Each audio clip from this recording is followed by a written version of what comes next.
Like I just said, reframing is one of my favourite tools because it's really immediate and it can change responses from being stuck to seeing a pathway through. It's about helping someone see a situation from a different angle. We can enable this not by denying feelings, but by widening the lenses through which they can then see new possibilities. Let me give you a few examples of reframing, saying something in a more helpful way. Your student might say, "Oh, I'm rubbish at this." A non-helpful response might be to suggest they'll get it in time if they keep trying. A more flexible response might be to say, "Look, you're still learning this part. You can already do X, Y, and Z. And if I'd asked you last week, you'd have probably said you couldn't do that. So actually, you're not rubbish. You're learning and you're on the way to succeeding." You might notice that reframing takes a little more time. However, it's well worth the effort. And once you open your mind to it, you'll find yourself engaging with it more and more. How about this classic? "I can't do it."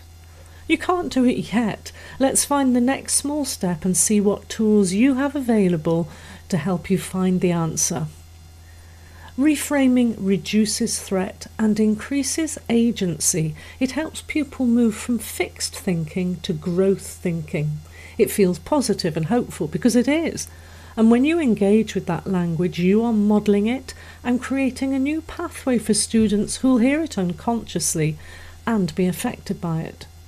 I have noticed that many students begin with hope, which soon fades when they realise they don't yet have the thinking to further that success.